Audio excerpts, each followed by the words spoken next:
Бэлтгэх мэргэжлийн чиглэл, жүжигчин, тайз дэлгэцийн бүтээлийн найруулагч, жүжигийн зохиолч, утга зохиолын ажилтан, хөгжим театрын жүжигчин, театр киноны судлаач, кино найруулагч, бүжиглэх урлаг, бүжиг заах арга, бүжигийн найруулга.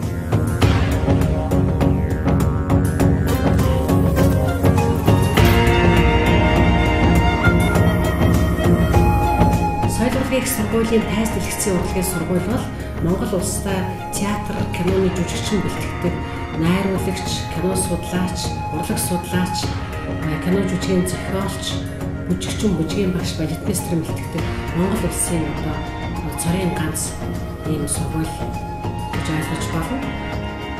1959 онд улсын багшийн дээд сургуулийн дэргэд кино драмын анги байгуулагдсанаар мэргэжлийн жүжигчдийн ур чадварын нэгэн чухал хэсэг болсон хэл яриаг хөгжүүлэх зориулт бүхий тайзны ярианы хичээл орж эхэлсэн билээ.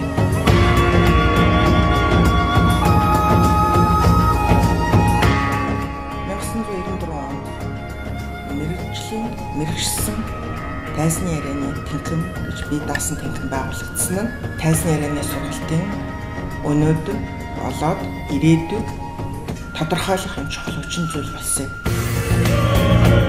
Тус тэнхмийн харьяанд жүжигчний ангид ордог дуулах хур зүйн хичээл харьяалагдах болсноор жүжигчний ангид үзэх дуулах хур зүйн хичээлийн хөтөлбөр хэрэгжиж эхэлсэн.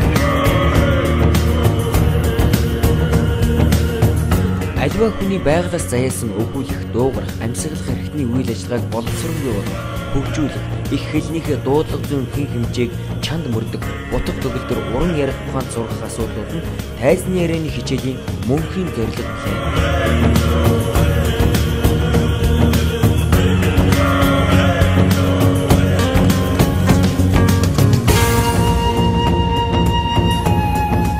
За манай тэнхим бол одоо байгуулагдаад 20 жил үйл ажиллагаагаа явуулж байна.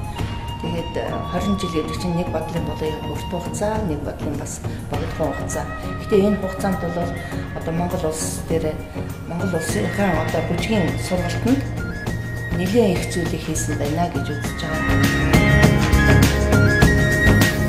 Бүжгийн урлагийн нэгдсэн танхим нь Оросын холбооны улс, Франц, Герман, Австри, Украин улсад мэргэжил эзэмшсэн өндөр ур чадвар, ажлын баялаг туршлагатай багш нарын бүрэлдэхүүнтэй танхим юм. 1994 оноос өдийг хүртэл ажиллахдаа сургалтын агуулга, технологи өөрчлөлт, шинжилэлт хийж бүжиглэх урлаг, бүжиг заах арга, бүжгийн найруулга гэсэн бүжгийн урлагийн үндсэн мэргэжлүүдээр мэргэжилтийг бэлтгэх болсон.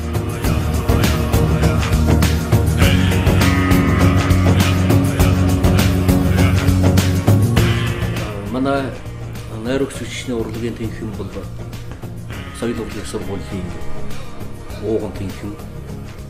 Ер нь соёл урлагийн сургуулийн суурилсан юм тэнхим байна. 1990 онд соёл урлагийн сургууль бий дааж байгуулагдсан.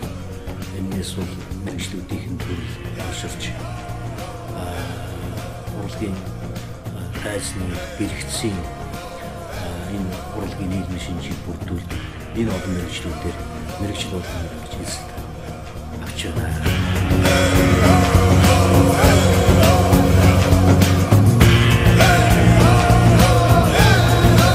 Монгол улсын их сургуульд найруулагчийн ангийг 1957 онд, улсын багшийн дээд сургуульд кино драмын жүжигчний ангийг 1959 онд тус нээснээр Монголд анх удаа үндэсний дээд боловсролтой найруулагч, жүжигчин сургаж бэлтгэх эрхлэл тавигдаж, улмаар соёл урлагийн их сургууль бий дааж байгуулагдах үндсэн нөхцөлийг бүрдүүлсэн юм. Найруулагч жүжигчний урлагийн тэнхим нь суралцагчдын сурах нааштай орчинг бүрдүүлж, дэлхийн болон үндэсний сонгодог соёл урлагийн өв уламжлал, хүмүүнлэг ёсыг тогтоож, хүмүүсийн оюуны болон урлаг уран сайхны хэрэгцээг хангахад үйлчлэх, жүжигчний ур чадварын онол дадлагыг эзэмшсэн жүжигчин уран бүтээлчдийг бэлтгэх эрхэм зорилготой.